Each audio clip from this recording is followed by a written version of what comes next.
میرے نبی تشریف لے جا رہے ہیں، آپ کو آواز آئی یا رسول اللہ، آپ نے یوں دیکھا کوئی نظر نہیں آیا، پھر آواز آئی یا رسول اللہ، دیکھا تو ایک ہرنی گلے میں رسی چارپائی سے بندھی ہوئی، وہ آپ کو پکار رہی تھی۔ آپ قریب آئے، کیا ہے؟ کہ آپ کا صحابی مجھے پکڑ کے لایا ہے، میں اللہ کی تقدیر پہ راضی ہوں، مطلب ذبح کی جاؤں گا، لیکن میرے چھوٹے چھوٹے بچے ہیں، وہ بھوکے ہیں، اگر آپ مجھے چھوڑ دیں میں ان کو دودھ پلا کے واپس آ جاؤں گا۔ تو آپ نے فرمایا اگر تو واپس نہ آئی تو پھر، کہ اگر میں واپس نہ آئی تو اللہ مجھے جہنم میں ڈال دے جیسے انسانوں کو ڈالے گا۔ تو آپ نے اس کی رسی کھول دی اور وہیں بیٹھ گئے، اس نے دوڑ لگائی اور پہاڑوں میں غائب ہو گئی۔ دیر گزر گئی تو آپ نے دیکھا وہ پہاڑ سے اتر رہی تھی اور آ کر کہا یا رسول اللہ میں حاضر ہوں۔ اللہ اکبر، اسے خبر ہے میں کیوں حاضر ہوں۔ یہ ہمارے فیصل آباد کا بازار والا 10 روپے کے پیچھے وہ جھوٹ بولتا ہے کہ زمین آسمان کانپ اٹھتے ہیں۔ آپ نے اس کو رسی سے باندھ دیا اور پھر بیٹھ گئے۔ دیر گزری، وہ صحابی ہے جنہوں نے پکڑا تھا شکار کے لیے، وہ دیکھ کے پریشان ہو گئے، یا رسول اللہ آپ کیسے؟ کہا بھائی میرا ایک کام ہے چھوٹا سا۔ کہا کیا؟ کہ یہ ہرنی میں ہدیہ مانگتا ہوں آپ سے۔ کہا یا رسول اللہ ہم تو جان قربان کرنے کے پیچھے پھر رہے ہیں، آپ ہرنی کہتے ہیں؟ کہ بس یہ دے دو، لے لو۔ تو آپ نے اس کی رسی گردن سے نکالی، کہا الحق بأہلک، جا اپنے بچوں کے پاس چلی جا، سچ نجات دیتا ہے، جھوٹ ہلاک کرتا ہے۔ میرے بچوں ایک ہرنی جتنی سچائی سیکھ لو، اپنی زندگی سے جھوٹ نکالو اگر اللہ کو پسند آنا چاہتے ہو۔ نہ تہجد پڑھو، نہ اشراق پڑھو، نہ اوابین پڑھو، فرض نماز کا تو معافی کوئی نہیں، اس کی تو معافی کوئی نہیں، سچ بولو۔ فرض روزے کی معافی کوئی نہیں، مت رکھو تم نفلی روزے، مت کرو تم نفلی حج۔ فرض حج ہے کرو، فرض زکوٰۃ ہے ادا کرو، فرض نماز ہے نہیں چھوڑ سکتے۔ سچ نہ چھوڑو، سچائی نہ چھوڑو۔ جو قوم جھوٹ اور بددیانت کا شکار ہوتی ہے انہیں دنیا کی کوئی طاقت عزت نہیں دے سکتی، چاہے وہ تہجد گزار ہوں اور چاہے وہ دہریے ہوں۔ اور جو قوم سچ اور امانت پہ کھڑی ہو جاتی ہے انہیں کوئی شے ذلیل نہیں کر سکتی، چاہے وہ ایمان والے ہوں اور چاہے وہ 360 پتھروں کے پجاری ہوں۔ اپنی زندگی سے جھوٹ نکال دو اللہ کے واسطے۔ لمبی چوڑی بندگی ہے، میں نے فرض کے لیے تو میرے پاس کوئی چوائس کوئی نہیں کہ چلو اے کر لو تو اے نہ کرو۔ فرض تو فرض ہے، اس سے تو میں نکل نہیں سکتا، نہ آپ نکل سکتے ہیں۔ لیکن میرے عزیزو سچے بن جاؤ، سچے بن جاؤ، دیانتدار بن جاؤ، دیانتدار بن جاؤ۔ جو وقت یونیورسٹی کا ہے اس میں اگر آپ اپنے کام پہ جا رہے ہیں تو یہ آپ بددیانتی ہے۔ یہ خیانت صرف یہ نہیں کہ تم نے پیسے میں خیانت کی، ٹائم کی خیانت ہے۔ یونیورسٹی کے ٹائم میں پروفیسر صاحب اخبار پڑھ رہا ہے، یہ خیانت ہے اس وقت کے ساتھ جس کی گورنمنٹ اس کو تنخواہ دے رہی۔ یونیورسٹی کے ٹائم میں وہ حاضریاں لگا کے اور اپنے کام کو جا رہا ہے، یہ خیانت ہے اس ٹائم کے ساتھ جس کی وہ تنخواہ لے رہا ہے۔ اس کو سرکاری گاڑی ملی ہے، اس کے بچوں کو اسکول چھوڑنے جا رہی ہے، یہ خیانت ہے۔ بددیانتی اللہ کی نظروں سے گراتی ہے جیسے پتھر اوپر سے نیچے آ کر گرتا ہے، اور دیانت آدمی کو لے جاتی ہے 7 آسمان عرشوں تک پہنچا دیتی ہے دیانتداری۔ جو ٹائم یونیورسٹی کا مقرر ہے اس سے اگر آپ گھنٹہ لیٹ آ رہے ہو، آپ نے 1 گھنٹے کی خیانت کی ہے۔ خیانت صرف پیسے جوڑ مارنے کو نہیں کہتے۔ آپ نے بچوں کو پڑھانا ہے، نہیں پڑھایا، تم نے پڑھنا ہے، تم آئے پڑھنے کے لیے، یہاں تم کسی اور کام میں لگے ہو، تم نے ماں باپ سے بھی خیانت کی، اللہ سے بھی خیانت کی، اس یونیورسٹی کے ساتھ خیانت کی۔ پروفیسر صاحب یونیورسٹی کے ٹائم میں کسی اور کام میں لگا ہوا ہے، یہ خیانت ہے۔ اگر اللہ اس کے رسول کا پسندیدہ بننا ہے تو میں لمبے چوڑے وظیفے نہیں بتا رہا ہوں، چھوٹی چھوٹی 2 باتیں بتا رہا ہوں۔ سچائی، امانت، سچائی، امانت۔ ہمارے ایک بزرگ تھے، وہ ٹیلی فون کے جی ایم ہو کے ریٹائر ہوئے تھے، وہ تبلیغ کے بھی امیر تھے۔ جب وہ دفتر میں آتے تھے تو تبلیغ کا ایک بول نہیں بولتے تھے کہ بھائی یہ تنخواہ میں ٹیلی فون کی خدمت کی لیتا ہوں، یہاں کوئی تبلیغ کی بات نہیں ہوگی۔ اور جب وہ دفتر سے نکل جاتے کہتے ہیں ہن میرا ٹائم اپنا ہے، ہن کوئی ٹیلی فون کی بات نہیں ہوگی، اب صرف تبلیغ کی بات ہوگی۔ میرے بچوں، بددیانتی نے ہمیں زیرو کر دیا ہے۔ یہ تو ایک اجتماعی زندگی کے لحاظ سے میں کہہ رہا ہوں۔ ایک کا بال نظر نہیں آتا، کیا اللہ کوئی فیصلہ نہیں کرے گا؟ ایک ننگی ہوتی جا رہی، ایک چھپتی جا رہی، اللہ کوئی فیصلہ نہ کرے گا؟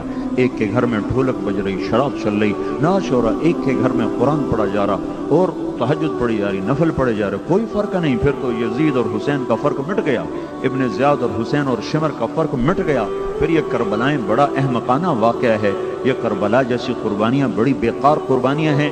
اگر رات کا رونے والا، رات کا ناچنے والا، اس پر کوئی حساب نہیں، کوئی گرفت کرنے والا نہیں، سود کھانے والا، حلال کھانے والے میں کوئی فرق نہیں، سٹا کھیلنے والا، حلال چلنے والا، رشوت کھانے والا، تنخواہ لینے والا، اگر اس میں کوئی فرق نہیں، کانوں کو موسیقی سے بند کرنے والا اور تبلے کی تھاپ پہ ناچنے والا، اگر اس میں کوئی فرق کوئی نہیں ہے، دعوت نظارہ بن کر محفل میں بیٹھنے والی عورت میں اور پردہ نشین عورت میں اگر کوئی فرق نہیں ہے، جیسے ہے ٹھیک ہے ٹھیک ہے، تو بھائیو پھر اس سے زیادہ دنیا میں کوئی بیکار زندگی کوئی نہیں۔ لہذا اللہ کا پیغام آیا، اللہ کا پیغام آیا، ہاں ہاں ہاں ہاں، افحسبتم انما خلقناکم عبثا، نکال دو دل سے اس خیال کو کہ بیکار ہو۔ ایحسب الانسان ان یترک سدی، بھول جاؤ یہ بات کہ سو کے سو جاؤ گے، اٹھائے جاؤ گے۔ کون اٹھا؟ کوئی آئے؟ آج تک کوئی آئے؟ ایحسب الانسان ان لن نجمع عظامہ، کوئی ہڈیاں جڑ کے دوبارہ آئیں؟ جواب کیا آیا؟ بلا، بلا ایک ہتھوڑے کی طرح ہے، بلا ٹھک، اس کا ترجمہ کوئی نہیں ہو سکتا، بلا ہو بلا قادرین علی ان نسوی بنانا۔ کیا کہتے ہیں؟ کون اٹھا؟ مر گئے، ختم، ہیہات لما توعدون۔ کوئی نہیں کوئی نہیں، کچھ بھی نہیں میاں، موج کرو موج کرو۔ ہاں ہاں، تو اللہ نے کیا کہا؟ بلا قادرین علی ان نسوی بنانا۔ تم کہتے ہو مرنے کے بعد کون اٹھے گا، میں کہتا ہوں تیری انگلی کا پورا بھی تیرا ہی تجھے واپس کروں گا، فنگر پرنٹ ملا کے دیکھ لینا۔ یہ آیت آج کے دور میں زیادہ کھل گئی ہے کہ یہ آیت اس وقت آئی تھی جب فنگر پرنٹ کا علم نہیں آیا تھا۔ فنگر پرنٹ کا علم پچھلی صدی کی پیداوار ہے، پچھلی صدی کی پیداوار ہے کہ ہر انسان کا پرنٹ پوری دنیا میں دوسروں سے جدا ہے۔ تو اللہ جل جلالہ یوں کہہ رہا ہے تیری انگلی کا پورا بھی تیرا ہی واپس کروں، کوئی اور نہیں ہوگا، تیرا ہی ہوگا۔ بلا قادرین علی ان نسوی بنانا۔ پھر اور یہ تو باہر ہے نا، اندر کی بتاؤں، میرا چھوٹا بھائی دل کا ڈاکٹر ہے، وہ کہتا ہے جتنے لوگوں کی وہ کرتے ہیں اینجیوگرافی، ہر ایک کے اندر کا سسٹم دوسرے سے جدا، دل کی رگیں جا رہی، لیکن ہر آدمی کے اندر کا نظام دوسرے سے جدا ہے، ایک کی دوسرے کے ساتھ نہیں ملتی، ہر آدمی کا جدا، ہر آدمی کا جدا ہے۔ تو اللہ تعالیٰ یوں کہہ رہا ہے میں تمہیں زندہ کروں گا، زندہ کروں گا۔ زندہ کر کے کیا کرو گے؟ کہ فریق فی الجنت و فریق فی السعیر، ایک کو جنت میں ڈالوں گا، ایک کو جہنم میں ڈالوں گا۔ یا اللہ تو کیسے اٹھائے گا؟ کہ ابھی سنو، کچھ قبروں سے نکلیں گے، خاشعۃ عاملۃ ناصبہ، تھکے ویران، ترہقھا قطرہ، چہروں پر تارکول کا پینٹ ان کے ہوا وہ ہوگا، اور ان کے جسم سے بدبو کے بھبکے ہوں گے، اور کہیں گے یا ویلنا من بعثنا من مرقدنا، مر گئے، ہمیں کو اٹھا کس نے دیا، ہائے موت آ جا، ہمیں پھر چھپا دے، ہمیں مار دے، پھر مار دے، پھر مار دے۔ دوسری طرف کیا نظارہ ہوگا؟ وجوہ یومئذ ناعمہ لسعیہا راضیہ، بڑے خوبصورت چہرے، حسین چمکتے دمکتے چہرے، مسفرہ چمکتے، ضاحکہ ہنستے، مستبشرہ۔ یہ بڑی عجیب آیت ہے۔ کبھی آدمی اوروں کے لیے ہنستا ہے، اندر میں غم ہوتا ہے، کبھی آدمی اوروں کے لیے میک اپ کرتا ہے، اپنا چہرہ ویران ہوتا ہے، اور کبھی آدمی اندر سے خوش ہوتا ہے، وہ خوشی باہر آتی ہے، وہ خوشی نہ پھر نہ میک اپ کی محتاج ہوتی ہے اور نہ وہ کسی اور تصنع کی وہ محتاج ہوتی ہے، اندر سے پھوٹتی ہے۔ تو اللہ تعالیٰ درجہ بدرجہ مسفرہ، چمکتے چہرے، میک اپ کی ہوئی، یوں سمجھو میک اپ کی ہوئی۔ وہ میک اپ کیا ہے؟ اللہ اپنے نور میں سے نور ڈال دے گا، اپنے نور میں سے نور ڈال دے گا، عورتوں کے چہرے پر بھی، مرد کے چہرے پر بھی۔ مسفرہ چمکتے، ضاحکہ ہنستے، یہ دو درجے تو ظاہری ہیں نا، آخری جو اندر کی چیزیں وہ آدمی بنا نہیں سکتا. اندر میں غم ہو، اندر میں خوشی ہو، یہ بناوٹی نہیں ہوتی. پہلی دو چیزیں بناوٹی ہو سکتی ہیں. تو اللہ تیسری چیز مستبشرہ، مستبشرہ، ان کے اندر میں خوشیوں کے لڈو پھوٹ رہے ہوں، اندر میں خوشیاں ہوں گی. ادھر کیا ہے؟ ادھر چیخ و پکار ہے. یا لیتہا کانت القاضیہ، اے موت آجا مجھے مار دے. ادھر کیا ہے؟ ہاؤم اقرؤوا کتابیہ، میرا پیپر دیکھو اللہ نے مجھے پاس کر دیا ہے. میرا پیپر دیکھو مجھے میرے اللہ نے پاس کر دیا ہے. ادھر اس طرف کأنما اغشت وجوہہم قطعا من اللیل مظلما، کالی رات کی طرح چہروں پر تاریکی چھا چکی ہے. اس طرف تعرف فی وجوہہم نظرۃ النعیم، ان کے چہروں پر جوانی کی بہار چھا چکی ہے. اس طرف قطعت لہم ثیاب من نار، ان کی قمیضیں آگ. سرابیلہم من قطران، ان کی قمیضیں آگ. تغشی وجوہہم النار، سروں پہ ٹوپیاں آگ. اور دوسری طرف کیا ہے؟ یحلون فیہا من اساور من ذہب، سونے کے کنگن. ویلبسون ثیابا خضرا، ریشمی کپڑے. جو مرد سونا پہنے گا وہ جنت کے سونے سے محروم ہوئے گا، جو مرد ریشم پہنے گا وہ جنت کے ریشم سے محروم ہو جائے گا. جو دنیا میں شراب پیے گا جنت کی شراب سے محروم ہوگا. جو دنیا میں موسیقی سنے گا جنت کی موسیقی سے محروم ہوگا. اللہ تعالیٰ باقاعدہ اعلان کر کے کہیں گے جو دنیا میں گانا نہیں سنتے تھے، جو فیصل آباد میں گانا نہیں سنتے تھے، ان کو ایک طرف کیا جائے، ہم انہیں جنت کا گانا سنانا چاہتے ہیں. میں کہا کرتا ہوں ارے گانے والے توبہ کرے گا، جنید جمشید توبہ کرے گا، تم سننے والے بھی اب بس کر دو. بہت سن لیا ہوگا، کچھ اللہ کی سن لو گے، کچھ آخرت کی سن لو. اور وہ نہیں دوسرا ایک گانے والا، وہ کیا نام ہے اس کا، ابرار. ابرار وہ اس سے ملاقاتیں ہو اللہ کے فضل سے وہ بھی کہہ رہا ہے کہ بس تیر تو لگ چکا ہے. ان قریب میرا بھی اعلان سن لو گے کہ میں بھی کہہ دوں گا میری توبہ. میں نے 10 منٹ پہلی ملاقات ہوئی، میں جانتا بھی نہیں، 10 پہلی ملاقات ہوئی، یہ پتا چلا کہ اچھا یہ ہے ابرار جو آج کل مشہور ہو رہا ہے. 10 منٹ کے بعد وہ رو رہا تھا. کھوکھلی زندگی کی بس اتنی بنیاد ہے، بس 10 منٹ کی مار نہیں ہے. 10 میں وہ رو رہا تھا. چہروں کو سجانے والے یہ بھول جاتے ہیں کہ سجاوٹ دل کی سجاوٹ کا نام ہے. چہروں پہ سرخیاں تو ہر کوئی مل لیتا ہے. گھر کی روشنیاں محبت سے پھوٹتی ہیں، حسن اخلاق سے پھوٹتی ہیں، وہ ان فانوسوں سے نہیں پھوٹتی. یہ فانوس کالے سیاہ ہو جاتے ہیں جب محبتیں مر جاتی ہیں. جب اخلاق دفن ہو جاتے ہیں تو سنگ مرمر کے چمکتے ہوئے فرش وہ کالی رات بن جاتے ہیں. ریشم اور کیم خواب کے کپڑے ان کا تار تار آگ بن جاتا ہے جب اخلاق دفن ہو جاتے ہیں. تو اللہ تعالیٰ نے موازنہ کیا، اٹھو گے یہ ہوگا. کالے کپڑے آگ سے بنے ہوئے. کھانا کیا ہے؟ غری کانٹے دار. پانی کیا ہے؟ سدید کھولتا ہوا پیپ اٹھا کے ڈالا جائے گا. پیپ کھولتا ہوا. حوصوں پہ شراب پینے والا کھولتا ہوا پیپ اس کے منہ میں پھینکا جائے گا.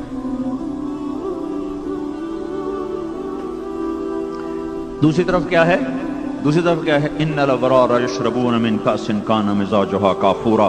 جنتی مرد عورت اپنے ہاتھوں سے شراب ڈال کر پیئیں گے، اس کا نام ہے کافور. اس کو انگلی ڈبو کر، یوں جیسے میں نے انگلی ڈبوئی، آپ دیکھ رہے ہیں صرف تری لگ گئی. تری، اتنی تری کو بیٹھ کر آسمان پہ بیٹھ کر دنیا کی طرف نیچے کر دیں تو سارا جہان اس سے خوشبودار ہو جائے گا. یہ جنت کی سب سے گھٹیا شراب ہے. اس سے اوپر کا درجہ ہے یسقون فیہا کأسا کان مزاجها زنجبیلا، جہاں ان کو غلام پلائیں گے، فرشتے، نوکر، بیویاں، حوریں پلائیں گی. اس سے ایک اوپر کا درجہ ہے جہاں اللہ تعالیٰ خود میر مجلس بن کر آئے گا. وسقاہم ربہم شرابا طہورا، اللہ خود اپنے ہاتھوں سے ان کو پلائے گا. یہ عالی شان لوگ ہیں، یہ بڑے لوگ ہیں، اونچے درجے کے لوگ ہیں جن کو اللہ اپنے ہاتھوں سے پلا رہا ہوگا. تو یہ ایک خوفناک دن ہے میرے بھائیو بہنوں جو تیزی سے آ رہا ہے. فی یوم کان مقدارہ 50,000 سنہ، 50,000. فیومئذ وقعت الواقعہ، یہ واقع ہو گیا. وانشقت السماء، آسمان پھٹ گیا. فَيَوْمَئِذٍ وَاهِيَةٌ پرزے پرزے ہو گیا وَالْمَلَكُ عَلَىٰ أَرْجَائِهَا فرشتے کناروں پہ چلے گئے وَيَحْمِلُ عَرْشَ رَبِّكَ فَوْقَهُمْ يَوْمَئِذٍ ثَمَانِيَةٌ اللہ عرش کو لے کر آ گیا 8 فرشتوں نے اٹھا لیا وَجَاءَ رَبُّكَ وَالْمَلَكُ صَفًّا صَفًّا اللہ بھی آ گیا فرشتے بھی آ گئے وَجِيءَ يَوْمَئِذٍ بِجَهَنَّمَ دوزخ بھی آ گئی اُزْلِفَتِ الْجَنَّةُ لِلْمُتَّقِينَ جنت بھی آ گئی وَنَضَعُ الْمَوَازِينَ الْقِسْطَ پلسرات بھی آ گیا وَإِن مِّنكُمْ إِلَّا وَارِدُهَا یہ پلسرات آ گیا وَنَضَعُ الْمَوَازِينَ الْقِسْطَ یہ ترازو آ گیا ہر انسان یوم نسیر الجبال پہاڑوں کو ہٹا دیا گیا وَتَرَى الْأَرْضَ بَارِزَةً زمین ننگی ہو گئی وَحَشَرْنَاهُمْ ہم نے تمہیں باندھ کے کھڑا کر دیا فَلَمْ نُغَادِرْ مِنْهُمْ أَحَدًا آج ایک بھی پیچھے نہیں باقی بچا اب عرضوا علی ربک صفا اب تم سب میرے سامنے کھڑے ہو ننگے بدن ننگے پاؤں ننگے سر سورج ہم سے 9.25 کروڑ 30 لاکھ میل کے فاصلے پر ہے گرمی کیسے لگ رہی ہے اگر یہ سورج 4.5 کروڑ میل کے فاصلے پر آ جائے تو ہم تحلیل ہو جائیں گے بخارات بن کے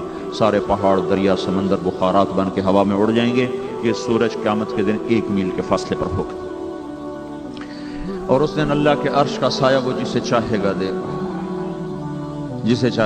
گا تو یہ اللہ تعالیٰ آخرت کے دن کا منظر بتا رہا ہے کہ ایک طبقہ ادھر ہوگا ایک ادھر ہوگا ایک حوض کوثر سے پانی پئیں گے ایک دھوپ میں تڑپیں گے مچلیں گے یہ دیکھو تم لوگ تو اپنے بچوں کو یہاں کی گرمی نہیں لگنے دیتے ہو ایک گاڑی بھی ایئر کنڈیشن مکان بھی ایئر کنڈیشن سکول بھی کہتے ہو ایئر کنڈیشن ہو ہمارے بچے کلاس روم میں بھی ٹھنڈے ہو کر بیٹھیں کبھی یہ بھی تو سوچو کہ ہم تمہارے کمروں میں ہمارے بچوں کی کور بھی ٹھنڈی ہو جائے حشر بھی ٹھنڈا ہو جائے ایک بہت بڑا آدمی تھا بہت بڑا تاجر اور اس کے 2-3 بیٹے اکٹھے حادثے میں بیچارے ہلاک ہو گئے تو میں تعزیت کے لیے گیا تو وہ کہنے لگے کہ میں اتنا پریشان ہو گیا کہ میرے بچوں نے تو کبھی زندگی بھر ایئر کنڈیشن کے بغیر زندگی نہیں گزاری تو میں ایسا پاگل ہو گیا میں نے کہا ان کی قبروں میں ایئر کنڈیشن فٹ کر دو پھر مجھے خیال آیا کہ قبروں میں تو کون ایئر کنڈیشن چلاتا ہے مجھے جیسے ہوش آ گیا ہوگا ایک دم میرے دل میں شفقت پدری نے جوش مارا ہائے میرے بچے تو آج تک کبھی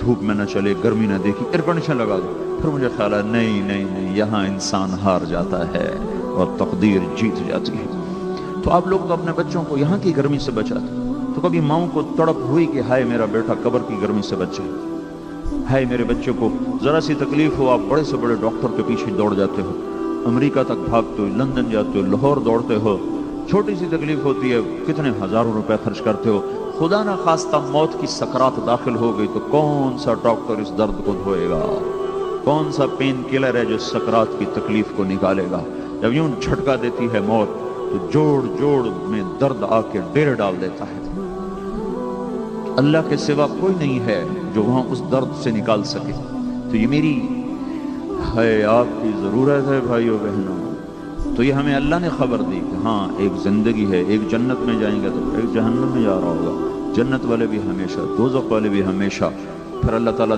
دوزخ والوں سے کہے گا دوزخ والو وہ کہیں گے جی اللہ کہیں گے کتنا عرصہ رہ کے آئے ہو دنیا میں کہیں گے 1 دن دوسرے کہیں گے نہیں آدھا دن اللہ کہیں گے تمہارا ستیہ ناس ہو چند گھنٹوں کے پیچھے تم نے آخرت برباد کر لی اپنے بندے کو بندے کے نام اللہ خط لکھے گا اور اوپر لکھا ہوگا من العزیز الرحیم الی العزیز الرحیم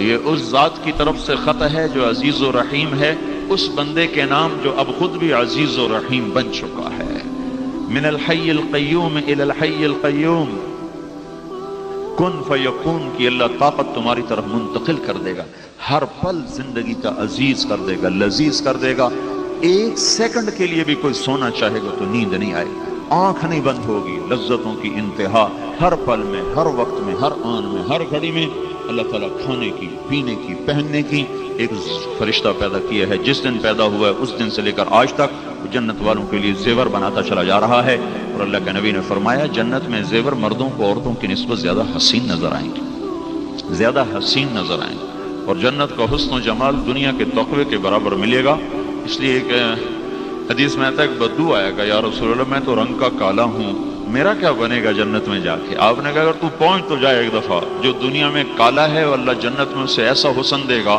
کہ 1000 سال کی مسافت سے اس کا حسن لوگوں کو نظر آئے گا 1000 میل نہیں بھائی 1000 سال ہیں 1000 سال کی مسافت سے اس کا چمکتا حسن نظر آئے گا اللہ نہ کالی کو دیکھے نہ گوری کو دیکھے اللہ کے ہاں یہ معیار نہیں شکل اور صورت اور مورت اندر کو دیکھتا ہے. ان اللہ لا ينظر الى صورکم ولا الى اموالکم ولكن ينظر الى قلوبکم واعمالکم. اندر کی دنیا پہ فیصلے ہوتے ہیں. تو یہ اللہ نے ہمیں خبر دی ہے. ہم ایک پابند زندگی کے لوگ ہیں, ہم آزاد نہیں ہیں, ہمارے بچے آزاد نہیں ہیں. میں تمہیں اللہ کا واسطہ دیتا ہوں, اور انہیں بچاؤ ایسے اسکولوں سے جو ان کو آوارہ کر رہے ہیں, جو انہیں برباد کر رہے ہیں. وہ کچھ ہوش میں آؤ, انہیں پہلے بیٹا بناؤ, بیٹی بناؤ, پھر جو مرضی انہیں پڑھاؤ. اگر انہیں ایسے ہی پڑھاتے گئے تو سب سے پہلے تمہارے گریبان کو آئیں گے, تمہاری راتیں لمبی ہو جائیں گی, تمہارے دن کٹنے کو نہیں آئیں گے. پھر کونوں میں بیٹھ کے روو گے کہ یہ ہم نے کیا کیا. شادیاں کرو گے بیٹیوں کی اور پھر بیٹھ کے روو گے کہ یہ کیا ہو گیا. اس لیے کہ جب تک اخلاق نہیں سکھائے جاتے اور جب تک ایمان عمل تقوی نہیں سکھایا جاتا, پیسے پر نہ زندگی بنی ہے, نہ بن سکتی ہے, نہ بنے گی. دولت اور شہرت پر, سونے اور چاندی پر, ہیرے جواہرات پر نہ پہلے کوئی زندگی خوشگوار گزار سکا, نہ آج کوئی گزار رہا ہے, نہ آئندہ کوئی گزارے گا. ہمیشہ اللہ کے محبوب کی پاکیزہ زندگی ہے جس پر دنیا بھی بنتی ہے, آخرت بھی بنتی ہے. تو دنیا اور آخرت کے مسائل کی چابی بن کر حضرت محمد صلی اللہ تعالی علیہ وسلم تشریف لائے. عورتوں کے نبی بن کر, مردوں کے نبی بن کر, بحر و بر پر اپنی نبوت کی چھاپ لے کر آئے. آپ پتھر کے پاس سے گزرتے تھے, 10 سال کی عمر تھی. پتھر کہتا السلام علیکہ یا رسول اللہ. آپ حیران ہوتے یہ پتھر کیا کہتا ہے. درخت کے پاس سے گزرتے, درخت کہتا السلام علیکہ یا رسول اللہ. 4 سال کے تھے آپ. اما حلیمہ کے پاس حبشہ کے عیسائیوں کا ایک گروہ گزرا. آپ کو دیکھا, اما حلیمہ سے کہنے لگے کہ یہ بچے کی آنکھوں میں سرخ ڈورے ہیں, یہ مستقل ہیں کہ یہ وقتی ہیں؟ انہوں نے کہا مستقل ہیں. تو انہیں ایک دم کمر پیٹھ سے کپڑا اٹھایا تو مہر دیکھی تو وہ کہنے لگے یہ ہے وہ بچہ, یہ وہ آخری نبی ہے جس کا جہان کو انتظار ہے, یہی ہے جس کا ساری دنیا کو انتظار ہے. تو اما حلیمہ سے کہنے لگے یہ بچہ ہمیں دے دو, ہم حبشے لے جاتے ہیں, اس کی سیوا کریں گے, اس کی خدمت کریں گے, اس کو پالیں گے, اس کو آنکھ کا تارا بنا کے رکھیں گے. کہا نہیں یہ میرے پاس امانت ہے, میرا نہیں ہے. اور یہود کا گزر ہوا. چند دنوں بعد انہوں نے دیکھا تو یہود تو بدبخت شروع سے ہی الٹی عقل والے ہیں. تو انہوں نے جب آپ کی آنکھوں میں سرخ ڈورے دیکھے, پیٹھ سے کپڑا اٹھایا تو اما حلیمہ سے کہنے لگے کس کا بیٹا ہے؟ تو وہ ڈر گئی ان کے تیور دیکھ کر. کہنے لگی میرا بیٹا ہے. کہنے لگے اس کا باپ زندہ ہے؟ کہاں وہ بکریاں چرا رہا ہے اپنے خامد کے رشد. تو کہنے لگے اگر تو کہتی نا کہ اس کا باپ مرا ہوا ہے تو ہم اس کو یہیں قتل کر دیتے, ہم اس کو یہیں قتل کر دیتے. تو اتنے بچپن سے کائنات میں ایک ہلچل تھی. پیدا ہوئے غریبوں کے گھر, یتیمی کی حالت میں, فقر کی حالت میں, کوئی عورت لینے دودھ پلانے کو تیار کوئی نہیں. اما حلیمہ نے بھی پہلے چھوڑ دیا تھا. اس دن مکے میں 10 بچے تھے, 10 بچے جن کو لے جانا تھا. تو 9 عورتیں آئیں اور سب نے آپ کا پتہ کیا, ساری آپ کو چھوڑ کے چلی گئیں, دوسروں کے بچے لے لیے. حلیمہ کی گدھی جو تھی نا اور اونٹنی دونوں بیمار تھی, کمزور, تو یہ دیر سے پہنچی. انہوں نے بھی چھوڑ دیا. سارا مکہ چل دیکھا تو کوئی بچہ بھی نہیں ہے. تو ان کے خامد کہنے لگے حلیمہ خالی گود جانا ٹھیک نہیں لگتا, اسی یتیم کو لے لیں, چلو کوئی نہیں, خدمت ہی صحیح. بولا چلو ٹھیک ہے. تو دوبارہ لوٹ کے آئیں. کہا اچھا دے دو, لے جاتی ہیں, یتیم ہی صحیح. تو حضرت آمنہ نے فرمایا ہے تو یہ یتیم پر تو اس کی برکتیں خود دیکھ لے گی, خود دیکھ لے گی. چونکہ آپ پیدائش سے عجیب و غریب تھا نا معاملہ آپ کا. اس وقت آپ کی دایا تھی حضرت شفا, یہ عبد الرحمن بن عوف کی والدہ ہیں جو سو دایا کا کام کر رہی تھی. شفا ان کا نام تھا. تو جب آپ پیدا ہوئے تو انہوں نے دیکھا کہ ناف اور آنت کٹی ہوئی, حالانکہ وہ ناف اور آنت تو جڑی ہوتی, کٹی ہوئی, ختنہ پیٹ سے ہوا. اور جب باہر آئے تو ایسے جیسے کسی نے دھو دھلا کے باہر بھیجا ہو, ایک ذرا بھی گندگی کا نشان جسم پہ کوئی نہیں تھا. تو اس وقت سے عجیب و غریب نشانیاں ظاہر ہونا شروع ہو گئی تھیں. تو جو انہوں نے حلیمہ نے گود میں لیا تو ایک دم چھاتیاں دودھ سے بھر گئی. تو ان کو ایک طرف لگایا دودھ پلا کے, جب دوسری طرف پلانے لگی تو آپ نے منہ بند کر لیا, لاکھ زور لگایا, نہیں پیا. ایک بیٹا اور تھا دودھ پیتا اما حلیمہ کا, اس کے لیے چھوڑ دیا. اور جب وہ لے کے خیمے میں پہنچی تو اونٹنی کے تھنوں میں دودھ بھرا پڑا. وہ جب گاؤں کو چلی تو وہ اونٹنی اور گدھے کی رفتار ہی تیز ہو گئی. اور 24 گھنٹے وہ پہلے جا چکی تھی قافلے کی قبیلے کی عورتیں, 24 گھنٹے بعد چلی لیکن ان کو کراس کر گئی. وہ کہنے لگے حلیمہ یہ کیا ہوا, تیری سواری بدل گئی, کیا ہوا؟ کہا نہیں یہ میرا سوار ہے, کوئی اس کی برکتیں ہیں جس کی وجہ سے یہ سب کچھ ہو رہا ہے. جہاں اماں حلیمہ کی بکریاں چرنے جاتی تو وہ پیٹ بھر کے آتی, اوروں کی جاتی تو خشک آتی. وہ جہاں منہ مارتی اللہ وہاں سبزہ اگا دیتا تھا. اس فقر میں اللہ تعالیٰ نے عجیب و غریب نظام چلایا اور ساری دنیا میں ایک ہلچل مچا دی. ساری دنیا کا باطل بت زمین پہ جا گرے. آتش کدہ کی آگ 1000 سال سے جل رہی تھی, وہ بجھ گئی اور ساری دنیا کے بادشاہوں کے تخت اوندھے ہو گئے. اور سارے کائنات میں ایک عجیب و غریب بتوں سے آوازیں آنے لگی, ہمارا زمانہ چلا گیا, ہمارا زمانہ چلا گیا. اس قسم کے حالات میں اللہ کے محبوب کو اللہ تعالیٰ نے وجود بخشا اور باپ کو پہلے اٹھا لیا, ماں کو 6 سال کی عمر میں اٹھا لیا. میں ابوا گیا صرف دیکھنے کے لیے کہ اللہ کے نبی چونکہ 6 سال کا بچہ, کیا ہوتا ہے 6 سال کا بچہ, تو اللہ نے کتنی بڑی قربانی میں ڈالا. جنگل میں ماں مری, جنگل میں 1 مہینہ رہی اپنے ننہال اپنے پیکے میں اور اس کے بعد مکے آئیں. تو اب میں یہ سوچتا ہوں کبھی کبھی کہ اللہ تعالیٰ 4 دن اور لیٹ کر دیتا تو وہیں مر جاتی, تو سنبھالنے کے لیے نانا نانی ہوتے, اور اگر 4 دن پہلے چل پڑتی تو مکے پہنچ جاتی تو وہاں مر جاتی تو دادا دادی سنبھالتے. بیچ جنگل میں مارا. ابوا ایک چھوٹی سی بستی, اب بھی ایک چھوٹی سی بستی ہے, اس سے پیچھے 1 کلومیٹر 2 کلومیٹر پھر پہاڑوں میں جانا پڑتا ہے الٹے ہاتھ. ان پہاڑوں میں کوئی جاننے والا ہو تو پہنچا سکتا ہے, ویسے کوئی ایک چھوٹی سی اونچائی پر حضرت آمنہ کی قبر ہے. اور چھوٹے چھوٹے کالے پہاڑ, پانی کا قطرہ نہیں, درخت کا پتہ نہیں, بالکل ویرانے میں 3 افراد ہیں قافلے کے, ام ایمن وہ بھی عورت, اماں آمنہ اور حضور پاک صلی اللہ تعالی علیہ وسلم. اور آپ اپنی ماں کے سرانے بیٹھے ایسے دیکھ رہے اور آپ دم توڑ رہی ہیں, دم توڑ رہی. پھر آخری نظر ڈالی, فرمایا میں تو مر رہی ہوں پر ایسا بچہ چھوڑ کے جا رہی ہوں جس کا نام ساری دنیا میں چمکے.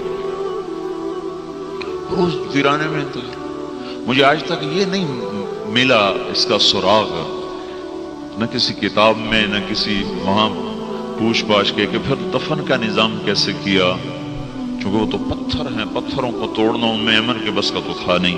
ممکن ہے وہ ابوا جو قریب بستی ہے وہاں کوئی بدو مل گئے ہوں جن کو بلا کے لائی ہوں اور وہاں قبر کا انتظام کیا ہو.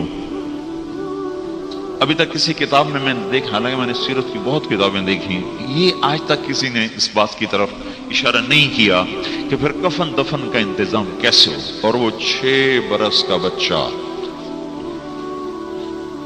باپ بھی گیا ماں بھی گئی.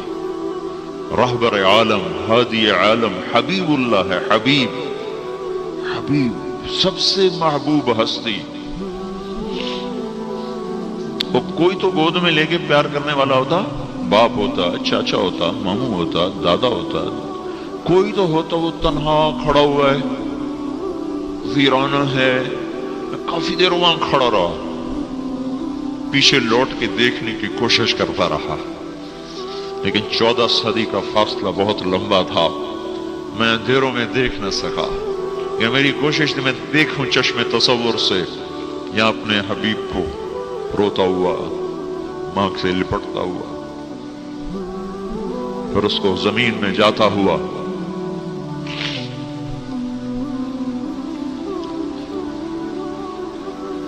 آگے 3 دن کا سفر تھا, باندی کے ساتھ ام ایمن کے ساتھ طے فرمایا. روتے روتے سارا سفر ہوا. 8 برس کی عمر میں دادا کو اٹھا لیا, بالکل ہی فارغ کر دیا, ہر سہارا واپس لے لیا.